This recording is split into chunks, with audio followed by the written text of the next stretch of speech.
राधे राधे महाराज जी। महाराज जी, क्या हमारे जीवन में आगे बढ़ने के लिए पुराने सारे प्रारब्धों का नष्ट होना जरूरी है? और क्या बिना उसके नष्ट हुए हम जीवन में आगे नहीं बढ़ सकते? हाँ, अगर अशुभ प्रारब्ध हैं तो बाधा तो पहुंचाएंगे ही।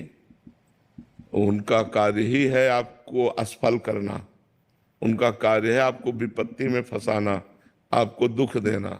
तो हरि स्मृति सर्व विपद विमोक्षणम। यदि भगवान का स्मरण किया जाए, भगवान का नाम जप किया जाए, तो समस्त विपत्तियों में रहते हुए भी, हम ये नहीं कह सकते कि नष्ट हो जाएंगी, रहते हुए भी आप सुख पूर्वक उनको पार कर सकते हैं। क्योंकि प्रारब्ध बहुत वज्र की लीक होता है, प्रारब्ध मिटना बड़ा कठिन होता है। नहीं इतने बड़े बड़े संतों को भोगना ना पड़े। मान लो आप लोग तो 10 माला 20 माला जपते हैं और रात दिन जो भजन करते हैं, उनके शरीर में जो कष्ट आते हैं वो प्रारब्ध से ही तो आते हैं। तो प्रारब्ध इतना प्रबल है कि बड़े बड़े भजनानंदियों को भी कष्ट भोगने के लिए मजबूर कर देता है। पर उस कष्ट में भी भजन के प्रताप से वो आनंद मगन होकर के निकल जाते हैं, ये बात जरूरी है। भजन नहीं करोगे तो वो कष्ट आपको रौंद डालेगा, वो आपको डिस्टर्ब कर देगा, आपको व्यथित कर देगा। लेकिन यदि भजन चल रहा है तो भारी कष्ट में भी व्यथा उतनी पीड़ित नहीं करेगी, एक आनंद बना रहेगा। अभिलाष भट्ट जी, लखनऊ। श्री हरिवंश, राधे राधे।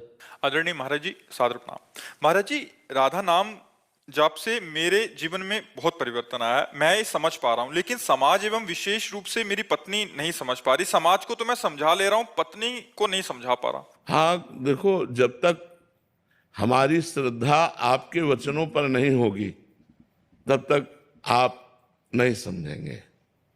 जब हमारी श्रद्धा आपके वचनों पे हो जाएगी तो हम भी जपने लगेंगे, और जहाँ जपने लगे तो हमको अनुभव में आने लगेगा, आनंद अनुभव में आने लगेगा, उन्नति समझ में आएगी, आध्यात्मिक उन्नति हो रही है। हम ये नहीं कह रहे कि आप करोड़पति बन जाओगे, लेकिन जो करोड़पति को भी सुख नहीं है वो आपको प्राप्त हो जाएगा। एक आनंद, एक शीतलता, एक निश्चिंतता, एक निर्भयता, एक निश्चोकता, ये आपके अंदर जागृत हो जाएगी। महाराज जी, उसमें कोई कमी तो नहीं रह जा रही है? राम नाम जप करता हूं तो कहीं कमी तो नहीं है कि मेरी पत्नी उसको मानने को तैयार नहीं? नहीं नहीं, अलग अलग संस्कार होते हैं। तुकाराम जी महाराज के कीर्तन में बहुत से लोग एकत्रित होते थे, तो एक नास्तिक प्रवृत्ति के थे।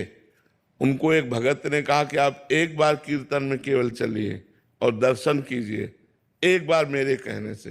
तो वो चले गए, तो तुकाराम जी का प्रभाव ऐसा कि वो एक बार में ही लुट गए। अब तो रोज कीर्तन जाने लगे और सत्संग सुनने लगे, तो ब्रह्मचर्य से रहने लगे, पत्नी से बात नहीं करते। पत्नी ने कहा, बाबा जी हमारे जीवन में दुख का कारण बन गया। अब उसने सोचा दंड कैसे दे तुकाराम